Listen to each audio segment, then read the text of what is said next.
أعوذ بالله من الشيطان الرجيم. بسم الله الرحمن الرحيم.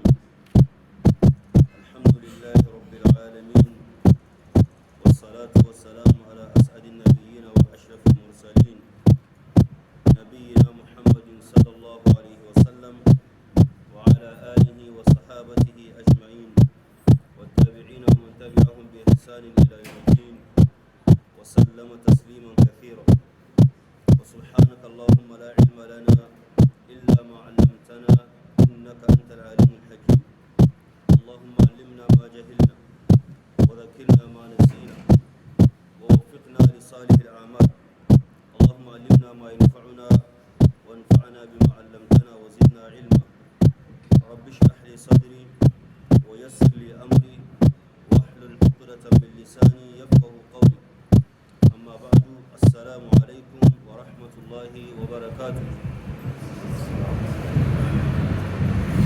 Nous rendons grâce à Allah subhanahu wa ta'ala qui nous a permis de se retrouver encore pour la deuxième fois dans ce mois dans ce jour du mois de Ramadan, ici dans cette mosquée de Sifa al-Mustaqbal pour le tafsir du Saint al-Qur'an.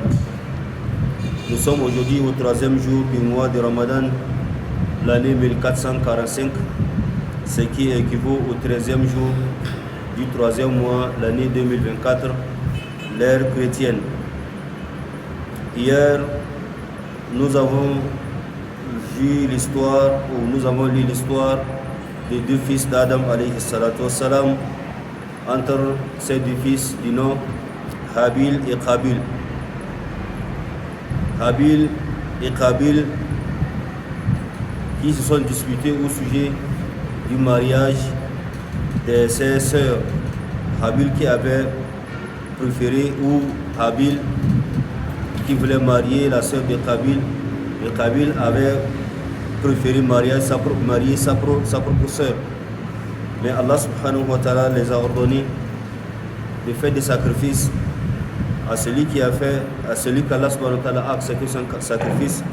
C'est à lui de prendre cette fille ou cette belle fille qui est venue avec Qabil. Finalement, c'est Allah subhanahu wa ta'ala a accepté pour Qabil. Son frère Qabil, pris de jalousie et de la haine, il a décidé de tuer son frère Habil.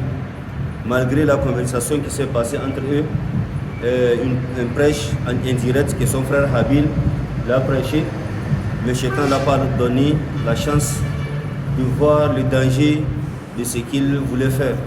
Donc le cœur est déjà enveloppé de la haine. Il a pris la décision de tuer son frère, et enfin il a tué son frère. Allah subhanahu wa ta'ala a envoyé deux corbeaux pour montrer à Qabil comment inhumer, comment enterrer le corps de Habil. Après tout, il a présenté son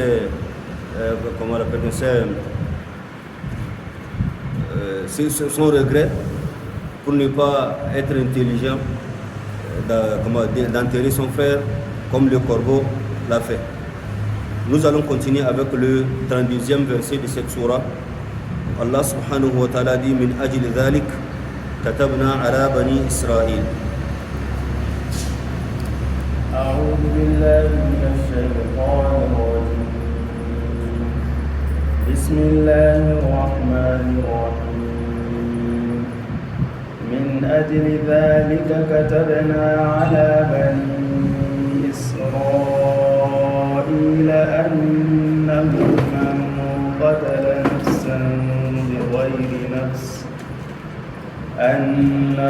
من قتل نفسا بغير نفس أو فساد في الأرض فكأنما قتل الناس جميعا، ومن أحياها فكأنما أحيا الناس جميعا.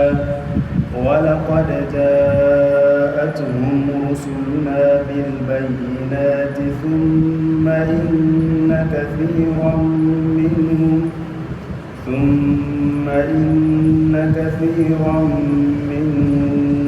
بعد ذلك في الأرض لمسرفون.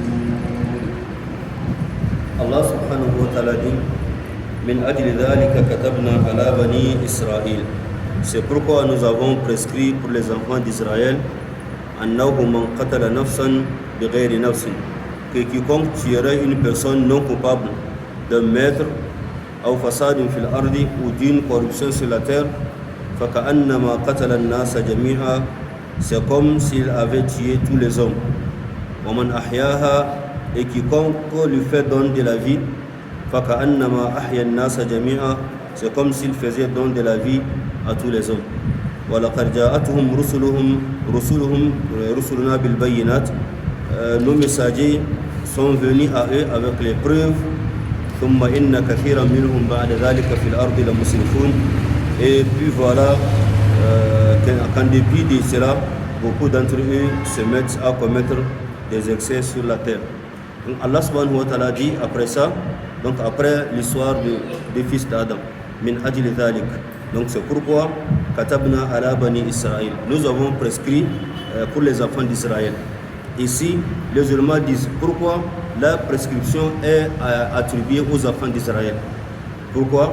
Certains des ulémas disent que Allah subhanahu wa ta'ala a attribué cette prescription aux enfants d'Israël, bien que cette prescription continue même avec les autres prophètes venus après les prophètes envoyés aux fils d'Israël. Certains des ulémas disent que c'est parce que c'est dans leur livre qu'Allah subhanahu wa ta'ala a prescrit pour la première fois cette législation. Et certains d'autres disent c'est pour montrer que ces fils d'Israël, ce sont des gens qui ne comptent pas le sang d'un être humain n'a pas de valeur chez eux. Pour faire couler le sang, ce n'est pas un problème chez eux. Par contre, certains des musulmans disent que non, parce que la haine et la jalousie dominent parmi eux. Et la haine et la jalousie conduisent au meurtre. Quelqu'un qui est pris par la haine, par la jalousie, il peut facilement tuer un être humain sans problème. Pour lui, ce n'est pas un problème. C'est pourquoi nous allons voir les fils d'Israël, pour tuer quelqu'un chez eux, ce n'est pas un problème. C'est pourquoi ils ont commencé même par les messagers et les envoyés de Dieu sur la terre. C'est eux qui ont plus tué les messagers et les prophètes qu'Allah subhanahu wa ta'ala a envoyés sur la terre. Ils ont tué beaucoup de ces prophètes-là. Donc c'est pourquoi Allah subhanahu wa ta'ala dit min ajli dhalik. Donc c'est pourquoi nous avons prescrit sur les enfants d'Israël annahu man qatala nafsan bighayri nafsin. Donc quiconque tuerait une personne non coupable, c'est-à-dire la personne n'a rien fait, la personne est innocente, vous tuez cette personne-là sans aucune cause, c'est ça non coupable. Man qatala nafsan bighayri nafsin aw fasadin fil ard, ou bien la personne n'a pas fait un désordre, il n'a pas fait de la corruption sur la terre, c'est ça al-fasad fil ard. Il n'a pas semé de corruption sur la terre, la personne est totalement innocente de toutes choses. Mais vous tuez seulement la personne. Annahu man qatala nafsan bighayri nafsin aw fasadin fil ardi faka'annama qatala an-nasa jami'an. Une personne que vous tuez sur la terre sans aucune cause, il n'a pas semé la corruption, c'est comme si vous avez tué toutes les personnes, tous les hommes sur la terre. C'est pour nous montrer combien de fois la vie d'un être humain est chère. Comment Allah subhanahu wa ta'ala prend en compte ce crime-là. Quand vous tuez une personne chez Allah subhanahu wa ta'ala, c'est comme tous les hommes que vous avez tués, toutes les personnes vivantes sur la terre que vous avez tuées. Wa man ahyaha, et quiconque donne vie à un être humain, a dit vous avez la chance de tuer cette personne-là, mais par la crainte d'Allah subhanahu wa ta'ala, vous avez abandonné votre décision. Vous avez cessé, de cette pensée-là, du fait que vous avez l'intention de tuer quelqu'un. Vous avez laissé par la crainte d'Allah subhanahu wa ta'ala. C'est comme si vous avez donné la vie à tous les hommes. Abdullah ibn Abbas radiallahu anhu, dans ce sujet, dans ce verset, il dit, Allah subhanahu wa ta'ala dit, man qatala nafsan bighayri nafsin aw fasadin man qatala nafsan bighayri nafsin aw fasadin fil ardi faqa'annama qatala an-nasa jami'an. Ça voudrait dire que quiconque tuerait un prophète ou un imam ou un chef spirituel juste parmi les musulmans, c'est comme si ce dernier a tué tous les hommes, tous les hommes. Donc le sens du verset, man qatala nafsan, selon Abdullah ibn Abbas, man qatala nafsan bighayri nafsin, donc quiconque tuerait une personne non coupable d'un meurtre ou d'une corruption. Donc c'est une personne considérée dans la religion, un prophète ou un imam juste, un imam qui fait de la justice parmi les musulmans. Donc si vous tuez cette personne-là parmi les musulmans, c'est comme si vous avez tué tous les hommes. C'est comme vous avez tué tous les hommes. Waman ahyaha, et quiconque donne vie à un imam ou à un chef spirituel ou à un prophète, faka'annama ahya an-nasa jami'an. Ahyaha ici, c'est le fait de l'aider, c'est le fait de le secourir à propager la mission d'Allah subhanahu wa ta'ala, la bonne nouvelle. Quiconque aide un messager d'Allah subhanahu wa ta'ala, aide un imam, aide un prédicateur à propager le messager d'Allah subhanahu wa ta'ala, c'est comme s'il a donné la vie à tous les hommes, aux hommes tout entiers. Donc selon certains des éléments, man qatala nafsan bighayri nafsin faka'annama qatala an-nasa jami'an. Bighayri nafsin, c'est-à-dire bighayri dhanbin, contre zéro péché. Il n'a pas commis un péché, seulement on a tué la personne. Donc cette personne innocente qu'on a tuée, c'est comme c'est les hommes tout entiers qu'on a tués. Selon Mujahid, il dit man qatala nafsan bighayri nafsin, donc ce dernier, son dernier refuge sera Jahannam, qu'Allah subhanahu wa ta'ala nous en préserve. Kama yasiru ilayha bi qatl jami'in nas. C'est comme si il a tué tous les hommes. C'est-à-dire quelqu'un qui tue une seule personne, son refuge sera le feu de Jahannam. C'est comme celui qui a tué tous les hommes. C'est-à-dire il n'y a pas la différence entre celui qui a tué une personne, la récompense de celui qui a tué une personne et la récompense de celui qui a tué tous les hommes. De toutes les façons, quand vous tuez une personne ou tous les hommes, sachez bien que le refuge sera le feu de l'enfer. Nous avons vu le verset hier. Allah subhanahu wa ta'ala dit man qatala nafsan muta'ammidan fajaza'uhu jahannam. Quiconque tue une personne, une âme par exprès, son refuge serait Jahannam. Donc wa man qatala nafsan bighayri nafsin aw fasadin fil ardi faka'annama ahya an-nasa jami'an. Ibn Zayd dit Waman ahyaha, à propos de ce verset, quiconque donnait la vie à ces derniers, à cette âme, faka'annama ahya an-nasa jami'an. Il dit man afa anha, donc quiconque pardonnerait à ces derniers.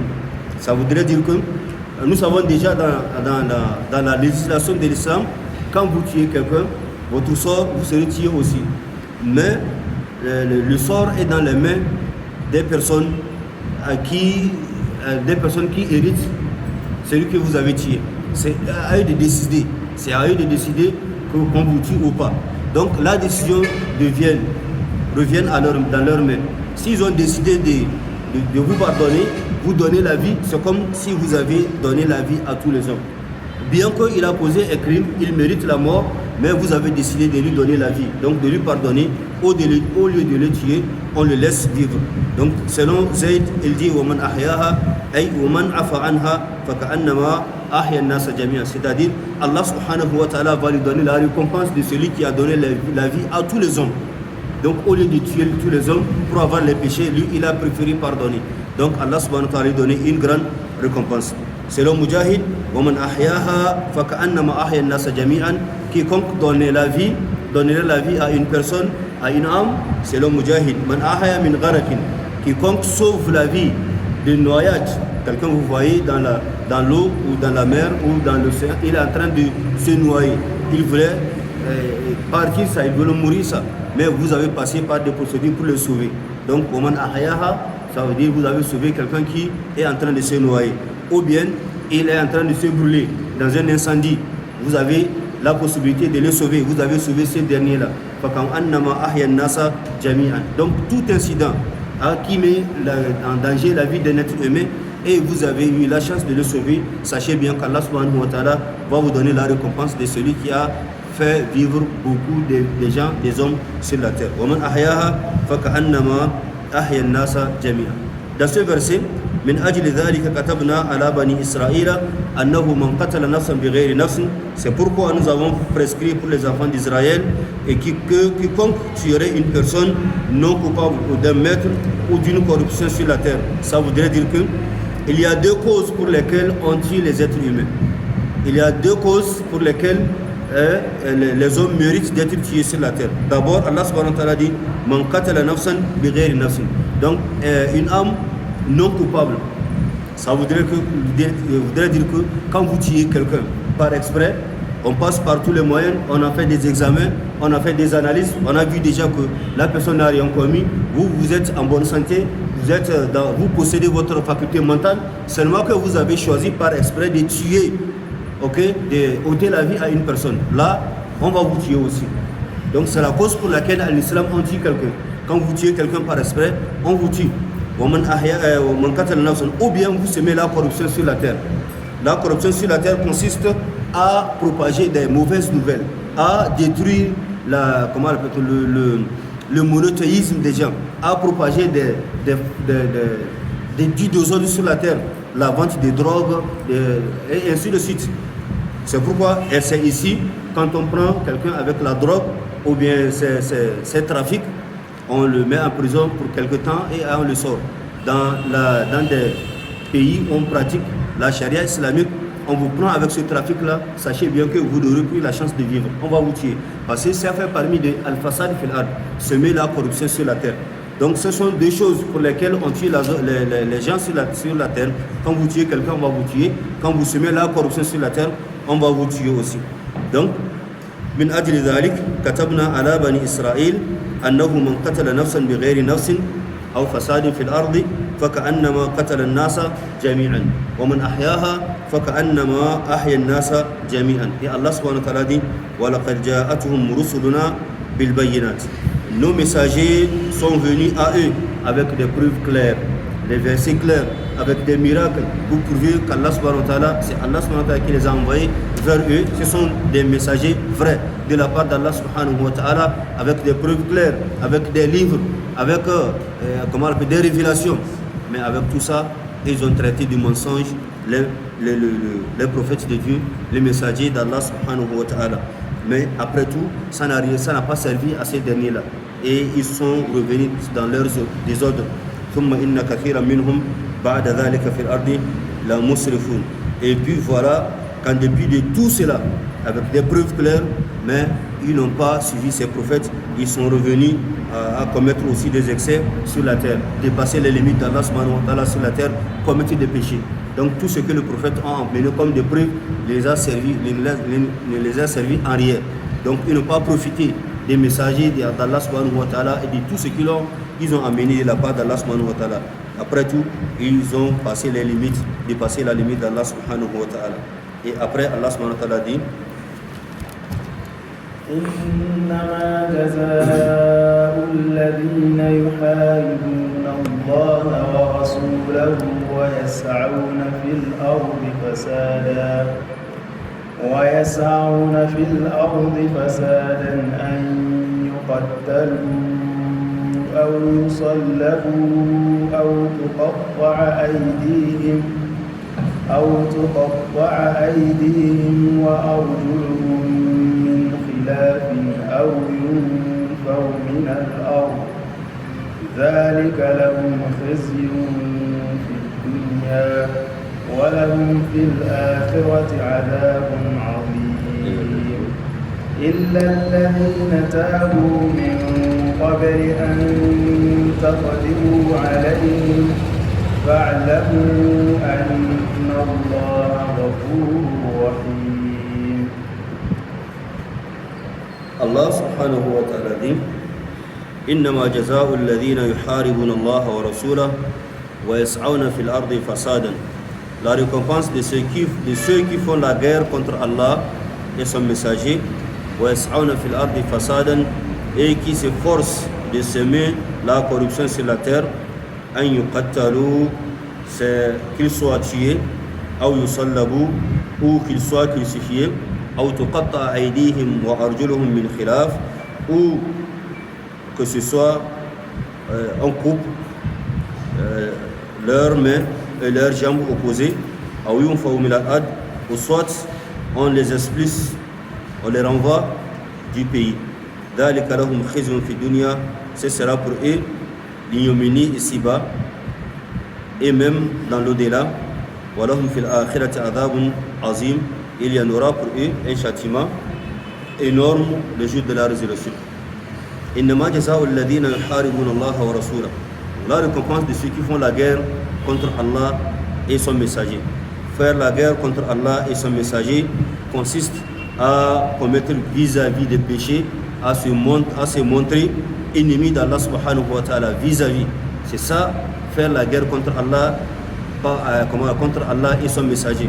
Ce qu'Allah subhanahu wa ta'ala interdit, tu sors haut et fort, tu fais sans cacher. Il n'y a pas la honte d'Allah subhanahu wa ta'ala, il n'y a pas la crainte de Dieu. Tu ne crains personne. Tout ce qu'Allah subhanahu wa ta'ala interdit, tu sors, tu fais ça sans cacher.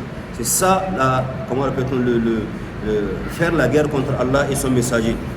Donc voilà, contre Allah et son innama jazaa'u alladhina yuharibuna Allah wa rasulahu wa yas'auna fil ardi fasada. Et ils sèment de la corruption sur la terre. Donc s'aimer la corruption sur la terre, c'est propager la mécréance, des tueries, prendre les biens des gens par la voie illégale et faire peur aux gens sans aucune raison. C'est ça, faire la corruption de la terre, faire la corruption, s'aimer la corruption sur la terre dans ce verset. Donc, innama jazaa'u alladhina yuharibuna Allah wa rasulahu wa yas'auna fil ardi fasadan. S'aimer la corruption, tuer les gens, prendre les biens des gens, c'est ça, faire la corruption sur la terre. C'est ça, déclarer la guerre contre Allah et son messager. Ici, les ulémas se sont disputés sur ce qu'il faut faire pour ceux-là qui font la corruption et ils déclarent la guerre contre Allah subhanahu wa ta'ala et son messager. Ici, Allah subhanahu wa ta'ala dit, ceux-là, il y a 4 choses qu'on va les faire. Ceux qui font la guerre contre Allah et ils sèment le désordre sur la terre, la corruption, donc on va les tuer. Donc c'est soit on les tue, soit on les crucifie, soit on coupe leurs mains et leurs jambes opposées, ou bien on les expulse, on les renvoie du pays. C'est les 4 choses. Les musulmans se sont disputés sur le fait comment appliquer ces 4 choses-là si ceux-là qui commettent du désordre, qui font la guerre contre Allah subhanahu wa ta'ala et contre le messager et qui sèment la corruption sur la terre. Est-ce qu'il faut choisir parmi l'une de ces punitions pour affliger à ces hommes-là, ou bien qu'est-ce qu'il y a lieu de faire? Les musulmans ont donné des détails de ce qu'il faut faire lorsqu'il y a ce désordre-là sur la terre. Des gens qui commettent le désordre sur la terre. Allah subhanahu wa ta'ala dit innama jazaa'u alladhina yuharibuna Allah wa rasulahu an yuqattalu aw yusallabu. Soit on le tue ou on le crucifie. Les musulmans ont donné des détails. Quand est-ce qu'il faut tuer et crucifier?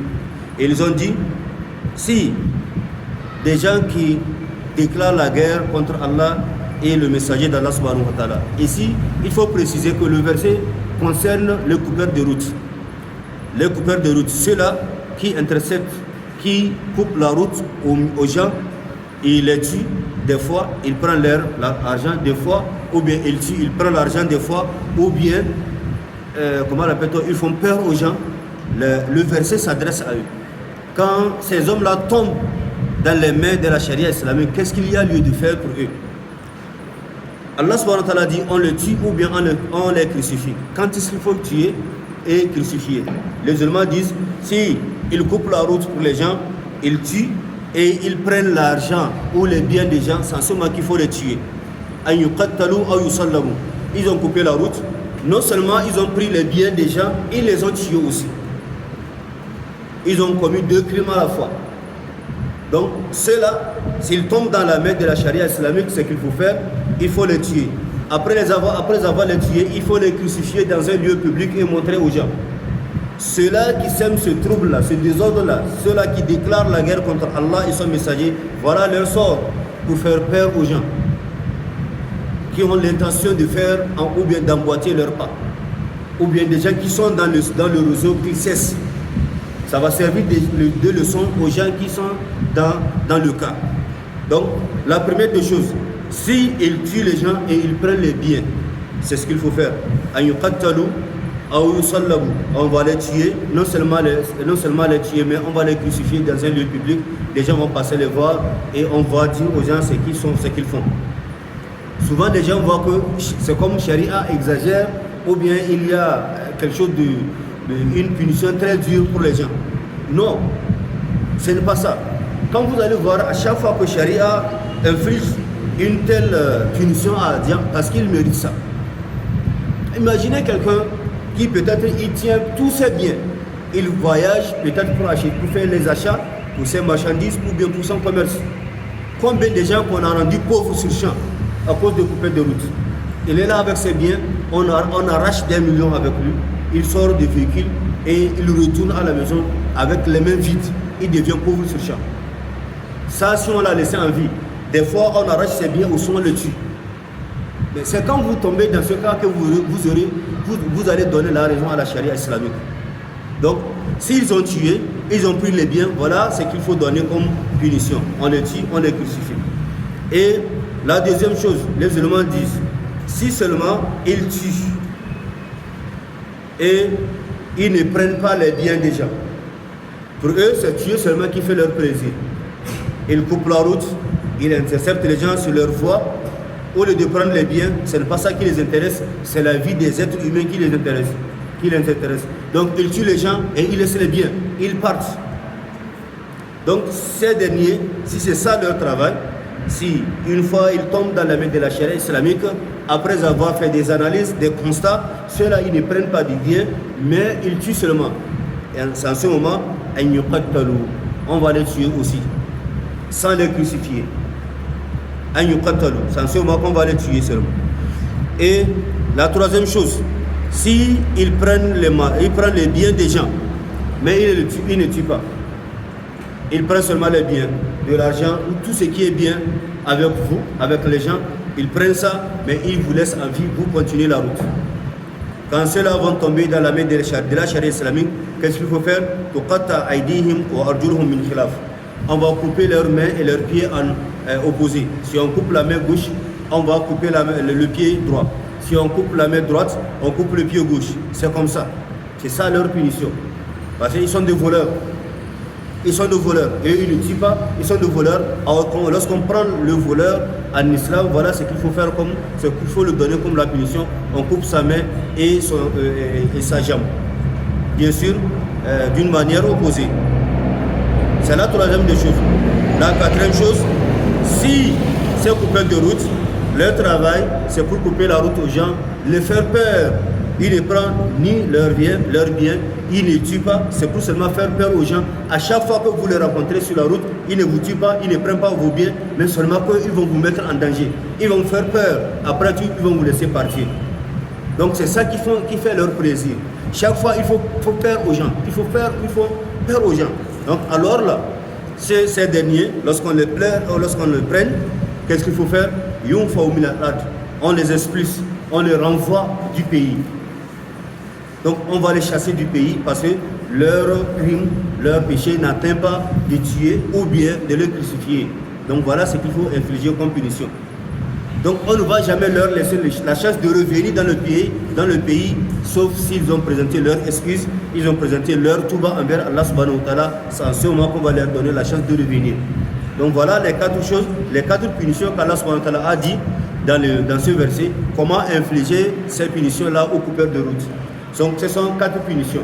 Quand ils tuent, ils prennent le bien, ce qu'il faut faire, il faut les tuer, il faut les crucifier. Si ils tuent, ils ne prennent pas le bien, on va les tuer. S'ils prennent seulement le bien, ils ne tuent pas, là on coupe la main et les jambes. S'ils font peur aux gens seulement, ils ne prennent pas le bien, ils ne tuent pas, on les expulse du pays. Donc voilà comment Allah subhanahu wa ta'ala a planifié, a dit dans ce verset ce qu'il y a lieu de faire lorsqu'on prend un coupeur de route ou bien quelqu'un qui fait peur aux gens sur la route. إنما جزاء الذين يحاربون الله ورسوله ويسعون في الأرض فسادا أن يقتلوا أو يصلبوا أو تقطع أيديهم وأرجلهم من خلاف أو ينفوا من الأرض.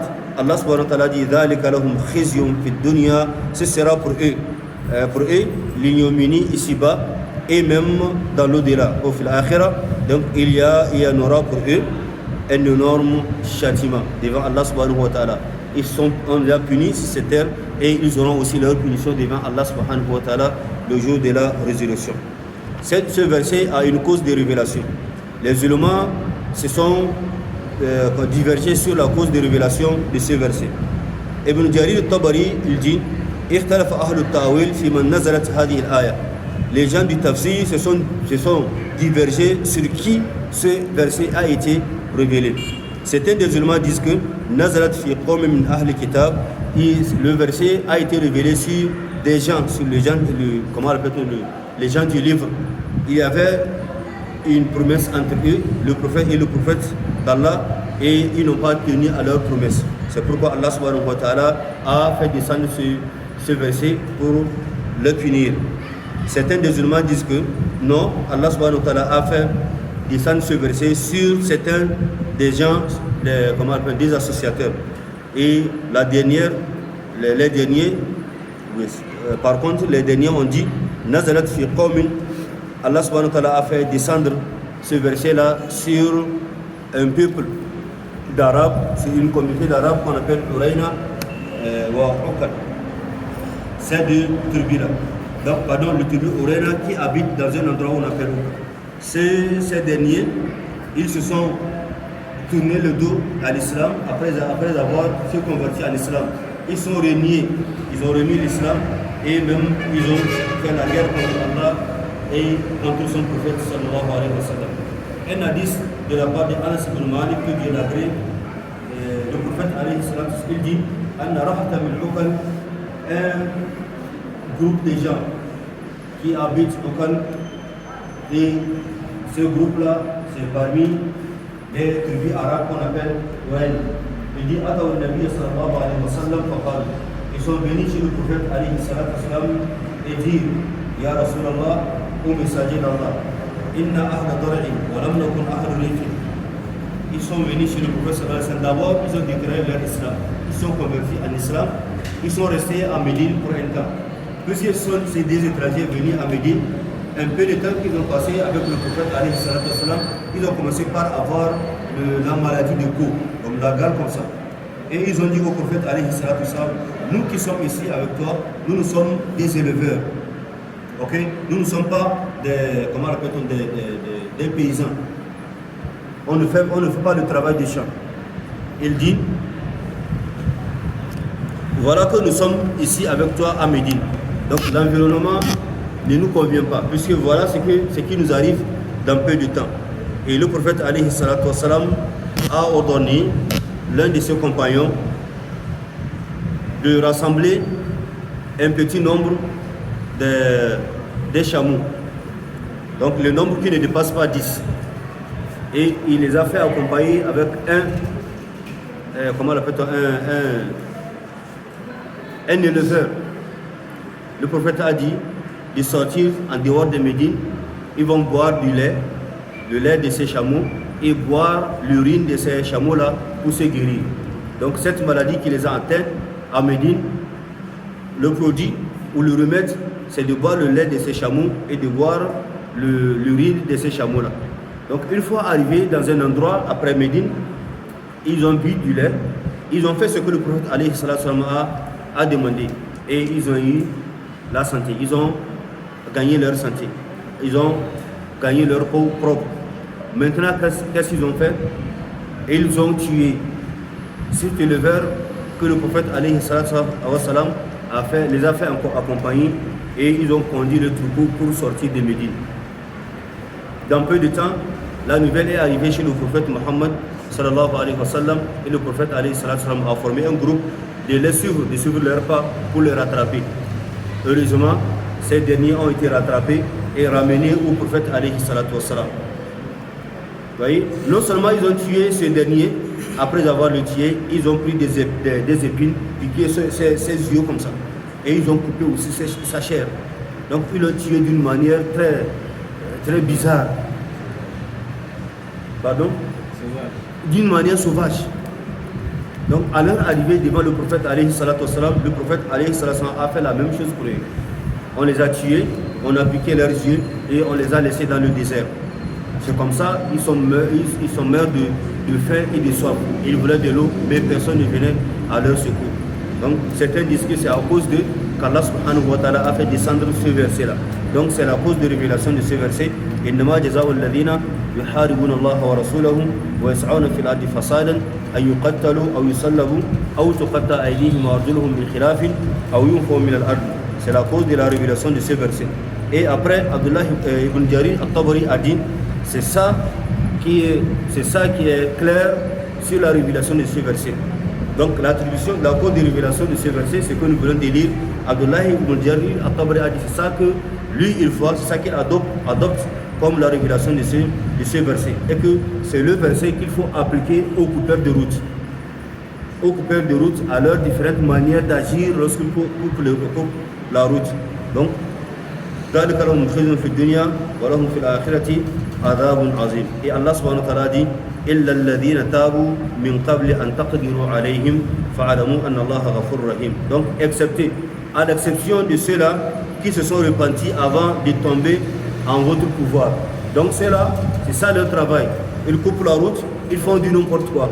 Mais avant qu'ils ne tombent dans la main des charia islamiques, ils se sont convertis, ils sont fait tout bas envers Allah subhanahu wa ta'ala, ils ont laissé ce qu'ils faisaient après. Et Allah subhanahu wa ta'ala dit, Allah est pardonneur et miséricordieux. En ce moment, on ne va pas appliquer ces lois-là pour Allah subhanahu wa ta'ala. Et les musulmans ont donné encore des éclaircissements sur leur repentir. Est-ce que ceux-là qui font que leur travail c'est couper la route, ils ont déjà tué les gens, ils ont déjà pris les biens des gens, ils ont déjà fait peur aux gens, ils ont pris et tué et fait peur aux gens. Et après tout, ils se repentir vers Allah subhanahu wa ta'ala. Qu'est-ce qu'on va les faire? Les musulmans disent que ce qui est de côté d'Allah subhanahu wa ta'ala, on ne va pas appliquer ce qui. Allah subhanahu wa ta'ala dit de les tuer, de les crucifier, de couper leurs mains, leurs jambes, de les expulser sur la terre. Ça, c'est la loi d'Allah subhanahu wa ta'ala. Donc, une fois qu'ils sont repentis envers Allah subhanahu wa ta'ala, on fait tomber cette loi-là. Mais il reste le côté, les droits des humains. Ceux-là qu'ils ont agressés, ceux-là qu'ils ont tués, ceux-là ils ont pris leurs biens. Qu'est-ce qu'il y a de faire? Parce que si c'est les droits humains, ça ne tombe jamais. À moins que ce dernier te pardonne. En ce moment qu'Allah subhanahu wa ta'ala va te pardonner de son côté. Même si Allah subhanahu wa ta'ala a pardonné de son côté et que ce dernier a refusé de pardonner, sache bien qu'il a le plein droit de ne pas pardonner et que tu dois lui rembourser ses droits avant qu'il te pardonne. Donc les musulmans disent que si la personne était mécréante, il n'était pas musulman, mais c'est un coupeur de route. C'est un coupeur de route. Après, il a laissé tomber ce travail. Il ne coupe plus la route encore devant les gens. Il n'arrache pas, il ne tue pas. Et il s'est converti en islam. En ce moment, ce qu'Allah subhanahu wa ta'ala a prescrit comme la législation doit tomber. Et le droit des humains aussi va tomber. Donc on ne va pas réclamer que ce soit chez ce dernier-là. Il était musulman, il n'était pas musulman. Il faisait ça, il a laissé, il a cessé de faire, il a fait tout va. Puisque le prophète alayhi salatu wassalam a dit, l'islam efface tous les péchés que l'homme a commis avant l'islam. Quand quelqu'un n'est pas musulman et aujourd'hui il devient musulman, tout ce qu'il a commis comme le péché, Allah subhanahu wa ta'ala a pardonné. C'est pourquoi au temps du prophète alayhi salatu wassalam, ce dernier qui a tué l'oncle du prophète alayhi salatu wassalam, Hamza, parmi l'une de ses batailles, après tout il s'est converti en islam. Qu'est-ce qu'il y a de? Le prophète alayhi salatu wassalam n'avait pas le choix. Donc on doit le laisser. Seulement que le prophète alayhi salatu wassalam a dit, quand tu viens dans majlis comme ça où je suis assis avec les compagnons, ne laisse pas dans un endroit où je te vois, je te regarde comme ça. Parce que tu me rappelles mon oncle que tu avais tué, Hamza. Donc à chaque fois s'il vient dans l'assise, au niveau de l'assise, chez le prophète alayhi salatu wassalam, il reste quelque part où le prophète alayhi salatu wassalam ne le voit pas. Donc ça voudrait dire que même si vous avez tué, quelqu'un a tué, il n'était pas musulman, maintenant il s'est converti en islam, on ne va pas l'appliquer la charia islamique. Mais si c'est quelqu'un qui est musulman, il est musulman et il a un coupé de route, il commet ce péché-là. Il est musulman, il tue. Il est musulman, il arrache les biens des gens. Il est musulman, il fait peur aux gens. Alors, même s'il se repent envers Allah subhanahu wa ta'ala, il décide d'abandonner ce métier qui est le coupé de route. Allah subhanahu wa ta'ala va laisser tomber. Donc on va laisser tomber la loi d'Allah subhanahu wa ta'ala sur lui. On ne va pas le tuer. Donc ça c'est avant de tomber dans les mains des musulmans. Donc avant de tomber dans les mains de la loi islamique, il a fait touba. Donc il a déclaré son touba. En ce moment, tout ce qui est du côté d'Allah, on laisse tomber. Mais ce qui est du côté des fils d'Adam, les gens, ça ne tombe pas. Il dit bien lorsqu'il est musulman. En ce moment, on va laisser la main, son affaire dans la main des gens qu'il a tué les parents. Il a déclaré tel jour ou tel jour, j'ai fait parmi de ceux qui ont coupé telle voiture, en telle route, tuer telle ou telle personne. Donc voilà les parents de ce dernier se présentent devant lui. Si on le pardonne, si ce dernier le pardonne, il n'y a pas de problème. Il s'en va sans problème. Mais s'il ne pardonne pas, on doit le tuer. Ou bien, s'il a encore des biens, il va rendre ces biens-là à ceux-là qui ont pris ces biens-là chez eux. Il doit rendre ça. Lorsqu'il sait qu'il a pris tel ou tel bien chez telle personne, alors il a fait touba, ce qui est d'un côté d'Allah subhanahu wa ta'ala, c'est tombé, mais il doit rendre les biens des gens envers ces derniers-là, afin qu'ils gagnent touba 100%.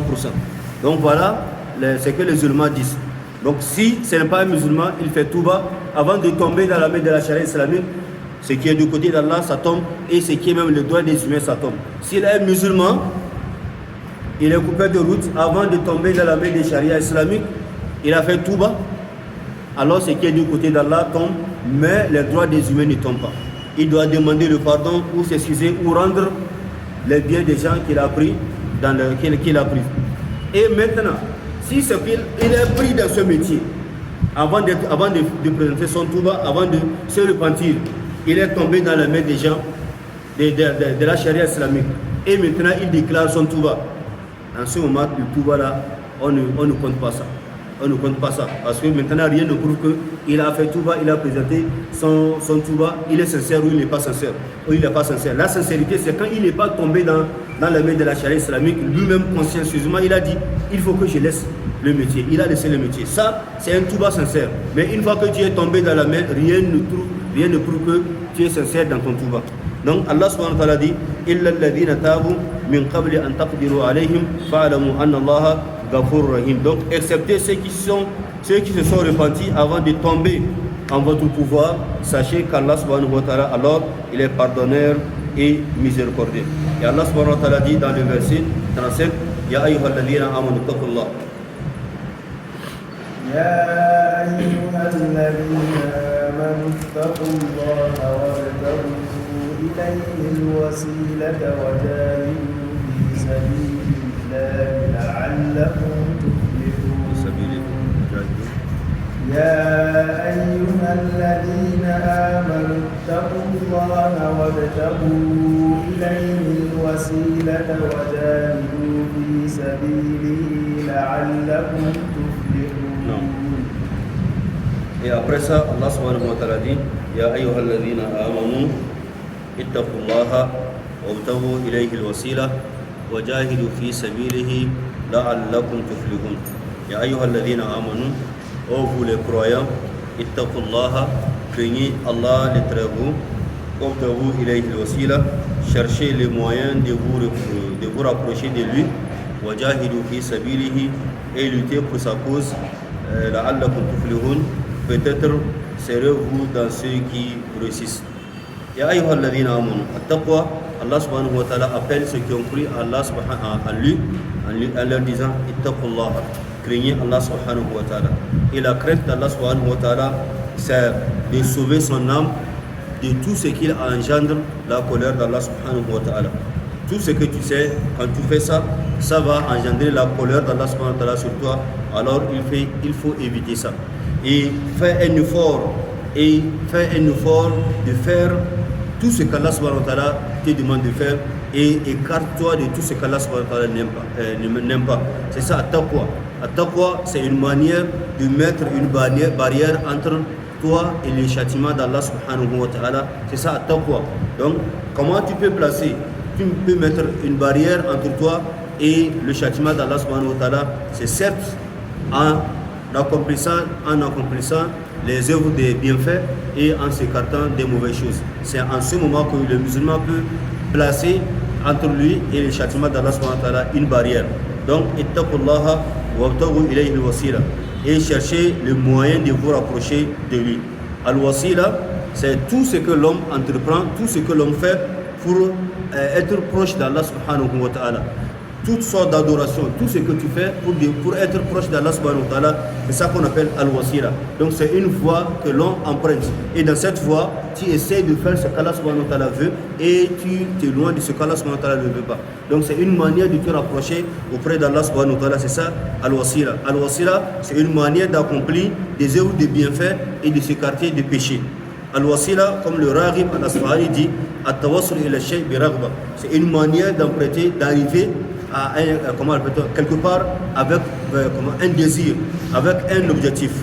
Et il dit wa haqiqatul wasila est la vraie moyen, le vrai moyen d'arriver à Allah subhanahu wa ta'ala, c'est de voir, de surveiller ce que tu fais. C'est surveiller ce que tu fais en faisant ça avec le savoir. Ne fais pas tout ce qui va t'amener chez Allah subhanahu wa ta'ala avec l'ignorance.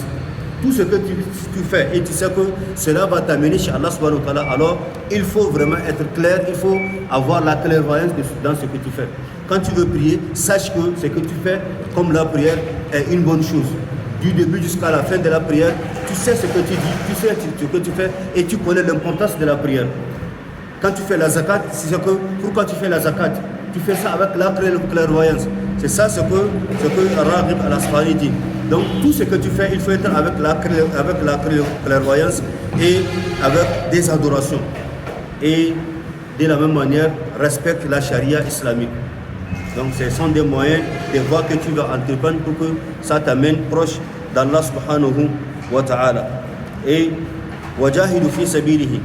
Allah subhanahu wa ta'ala dit, et lutter pour sa cause. Donc après avoir appelé à la crainte d'Allah subhanahu wa ta'ala, après avoir appelé à la crainte d'Allah subhanahu wa ta'ala et d'aller de se rapprocher auprès d'Allah subhanahu wa ta'ala avec des actes de bienfaisance, Allah subhanahu wa ta'ala, parmi ces actes, il a mentionné djihad. Wajahidu fi sabilihi, et lutter pour sa cause. Djihad en deux sortes. Djihad, d'abord djihad al-nafs. Djihad, donc il faut d'abord se combattre ton propre âme. Ton corps à obéir à Allah subhanahu wa ta'ala. Puisque l'âme et le corps, quand vous laissez, et le cœur, quand vous laissez, la plupart de ce que le cœur désire, vous allez voir que ça va dans la désobéissance à Allah subhanahu wa ta'ala. À chaque fois, vous allez voir quand le cœur va désirer quelque chose, c'est quelque chose qu'Allah subhanahu wa ta'ala n'aime pas. Peu de temps que le cœur aime ce qu'Allah subhanahu wa ta'ala veut. Donc alors, qu'est-ce qu'il faut faire pour mettre sur le chemin droit ton cœur, ton âme, ton corps? C'est la crainte d'Allah subhanahu wa ta'ala, c'est djihad. Donc quand le cœur essaie de pencher vers ce qu'Allah subhanahu wa ta'ala ne veut pas, alors il faut essayer de rendre le cœur sur le droit chemin. Quand le corps veut tendre vers ce qu'Allah subhanahu wa ta'ala ne veut pas, alors il faut essayer de mettre sur le droit chemin. C'est ça djihad. À chaque fois que le cœur penche vers le mal, tu essaies de ramener le cœur à la raison. À chaque fois l'âme penche vers le mal, tu essaies de ramener l'âme à la raison. Donc c'est ça djihad. Donc essayer de combattre les passions, suivre Allah subhanahu wa ta'ala, c'est ça djihad, djihad al-nafs. Tu ne laisses pas tu te laisses pas emporter par tes propres désirs, par tes propres passions. À chaque fois tu vérifies, tu contrôles ton âme, tu contrôles tes actions, et que ça soit sur le droit chemin. C'est ça, wajahidu fi sabilihi. En dehors de ça, il y a le djihad qu'on fait contre les mécréants pour les ramener sur la voie d'Allah subhanahu wa ta'ala. Il faut les combattre pour que kalimatullah, donc la voie d'Allah subhanahu wa ta'ala, ou le tawhid, ou l'islam, ou le drapeau de l'islam soit haut. C'est comme ça le djihad. Donc le deux djihad, djihad al-nafs et djihad al-nafs, donc combattre son propre âme et combattre les mécréants pour les amener sur le droit chemin. Donc ya ayyuhal ladhina amanu ittaqullaha wabtaghu ilayhi al-wasila wajahidu fi sabilihi la'allakum tuflihun. Quand vous faites cela, Allah subhanahu wa ta'ala va vous placer parmi ceux-là qui vont réussir ici en bas monde et même dans l'au-delà. Al-wasila, il y a certains des musulmans qui disent que Al-wasila, c'est un endroit, c'est une place proche du trône d'Allah subhanahu wa ta'ala dans le paradis. C'est ça Al-wasila. Et ces places-là, c'est pour le prophète alayhi salatu wassalam. Il est venu dans le hadith authentique, le prophète alayhi salatu wassalam a dit dans le Sahih Muslim, de la part d'Abdullah ibn Amr, il dit annahu sami'a an-nabiy sallallahu alayhi wa sallam yaqul. Il a entendu dire le prophète alayhi salatu wassalam. Le prophète dit idha sami'tumul mu'adhdhin faqulu mithla ma yaqul thumma sallu alayya fa innahu man salla alayya salatan sallallahu alayhi biha 'ashran thumma sallu li al-wasilata fa innaha manzilatun fil jannah la tanbaghi illa li 'abdin min ibadillah wa arju an akuna huwa فمن سأل الله لي الوسيلة حلت له شفاعتي أو كما قال صلى الله عليه وسلم. Le prophète alayhi salatu wassalam dans ce hadith rapporté par Imam Muslim de la part d'Abdullah ibn Amr, il a entendu dire le prophète sallallahu alayhi wa sallam, le prophète dit إذا سمعتم المؤذن, lorsque vous entendez le muezzin faire appel à la prière, فقولوا مثل ما يقول, dites tout ce que le muezzin dit dans l'appel. Donc répétez ce que le muezzin dit dans l'appel. Lorsqu'il dit Allahu Akbar, dites aussi Allahu Akbar, Ashhadu an la ilaha illallah. Vous dites Ashhadu an la ilaha illallah, Ashhadu anna Muhammadan Rasulullah, Ashhadu anna Muhammadan Rasulullah, Hayya ala salat, la hawla wa la quwwata illa billah, jusqu'à la fin. Jusqu'à la fin, le prophète alayhi salatu wasalam a dit Thumma sallu alayya. Donc après l'appel à la prière, rendez-moi la salat, faites-moi la salat. Dites Allahumma salli ala Muhammad wa ala ali Muhammad kama sallaita ala Ibrahim wa ala ali Ibrahim innaka hamidun majid, jusqu'à la fin de salat ibrahimiyya. Le prophète alayhi salatu wasalam a dit donc, et man salla alayya fa innahu man salla alayya salatan, quiconque me fait une seule prière. Donc il fait salat, une seule salat pour le prophète alayhi salatu wasalam. Le prophète dit sallallahu alayhi biha ashran, Allah subhanahu wa ta'ala va le rendre 10 fois de ce qu'il a fait. Toi tu fais une fois pour le prophète, Allah subhanahu wa ta'ala te rend 10 fois de ce que tu as fait comme la prière. Et le prophète a dit thumma salu li al-wasilata, alors demandez à Allah sallallahu alayhi wa sallam pour moi la place de al-wasila. Donc al-wasila, comme nous venons de le dire, c'est une place dans le paradis, la dernière place, la place qui est proche du trône d'Allah subhanahu wa ta'ala. Thumma salu li al-wasilata, demandez à Allah subhanahu wa ta'ala pour moi cette place qu'on appelle al-wasila. Il dit fa innaha manzilatun fil jannah, donc c'est un endroit dans le paradis, la tambaghi illa li abdin min ibadillah. Cette place là, cet endroit là ne mérite à un des messagers de Dieu, à un des serviteurs de Dieu. Donc s'il y a une haute place, il y a une dernière place, comme on le dit, dernier cri dans le paradis. Qui va mériter cette place là en dehors du prophète alayhi salatu wasalam? C'est certainement lui. Il n'y aura pas quelqu'un qui va occuper une grande place en dehors du prophète alayhi salatu wasalam. Tout ce que nous allons occuper comme des places dans le paradis, c'est en bas des niveaux ou des places du prophète alayhi salatu wasalam. Donc al-wasila, le prophète a dit, c'est un endroit, c'est une place où c'est un des serviteurs de Dieu qui mérite cela. C'est pourquoi le prophète a dit, demandez à Allah subhanahu wa ta'ala pour moi cette place-là. C'est pourquoi après la donne, on dit Ati Muhammadan al-wasila. Ati Muhammadan al-wasila. Oh Allah, donne le prophète Muhammad cette place-là qu'on appelle al-wasila dans le paradis. Jusqu'à la fin de cette prière-là. Donc il dit Wa arju an akuna, et le prophète dit, je souhaite comment on appelle, être ce serviteur-là qui mérite cette place-là. C'est pourquoi le prophète a dit, il dit, quiconque demande à Allah subhanahu wa ta'ala pour moi cette place-là, halat lahu shafa'ati, il aura certainement mon intercession le jour de la résurrection. C'est-à-dire intercession, quand vous allez tomber dans le châtiment d'Allah subhanahu wa ta'ala, le prophète alayhi salatu va venir servir comme un intercesseur. Donc il va demander à Allah subhanahu wa ta'ala de vous pardonner et on vous amène au paradis. Donc c'est ça al-wasila dans ce verset, comme ils disent, c'est un des éléments. Et dans un autre hadith, le prophète alayhi salatu wasalam a dit cette fois-ci dans Sahih al-Bukhari, il dit an Jabir ibn Abdullah qal, on a rapporté de Jabir, fils d'Abdullah, il dit qala Rasulullah sallallahu alayhi wa sallam, man qala hina sami'a an-nidaa, quiconque dit lorsqu'il entend l'appel à la prière, Allahumma rabba hadhihi ad-da'wati at-tamma was-salati al-qa'ima آتِ محمدا الوسيلة والفضيلة وابعثه مقام محمودا الذي وعدته حلت له شفاعتي يوم القيامة. Donc le hadith qui a presque le même sens que le premier hadith que nous venons de dire. Donc c'est de demander cette place-là al-wasila au prophète alayhi salatu wassalam. Donc voilà, nous allons voir que dans ce verset, quand Allah subhanahu wa ta'ala dit Ya ayyuhalladhina amanu اتقوا الله وابتغوا إليه الوسيلة وجاهدوا في سبيله لعلكم تفلحون. Donc pour réussir, Allah subhanahu wa ta'ala a mentionné 3 choses dans ce verset. Allah dit ittaqullah, il y a la crainte d'Allah subhanahu wa ta'ala. Ittaqullah, la crainte d'Allah subhanahu wa ta'ala, et ibtaghu ilayhi al-wasila, emprunter la voie envers Allah subhanahu wa ta'ala en faisant tout ce qu'Allah subhanahu wa ta'ala a demandé. wajahidu fi sabilihi et pratiquer jihad. Jihad nafs et jihad fi sabilillah. Donc ces trois choses, la crainte d'Allah subhanahu wa ta'ala, l'accomplissement de bonnes œuvres pour se rapprocher d'Allah subhanahu wa ta'ala et même jihad. Ce sont les grandes choses, les trois grandes choses qu'Allah subhanahu wa ta'ala a citées dans ce verset. Pour qu'un serviteur réussisse devant Allah subhanahu wa ta'ala, il pratique ces trois choses, il va s'être réussir devant Allah subhanahu wa ta'ala le jour de la résurrection. C'est pourquoi Allah dit à la fin du verset afin que vous réussissiez devant Allah subhanahu wa ta'ala. Et c'est ainsi que nous allons mettre pause ou bien fin pour cette soirée. Et Inch'Allah, demain nous allons continuer avec l'autre verset. C'est que nous avons dit et c'est à considérer le bien qu'Allah subhanahu wa ta'ala nous donne tous la récompense et les erreurs que nous avons commises qu'Allah subhanahu wa ta'ala nous pardonne tous. Wa subhanakallahumma bihamdik nashhadu an la ilaha illa anta nastaghfiruka wa natubu ilayk.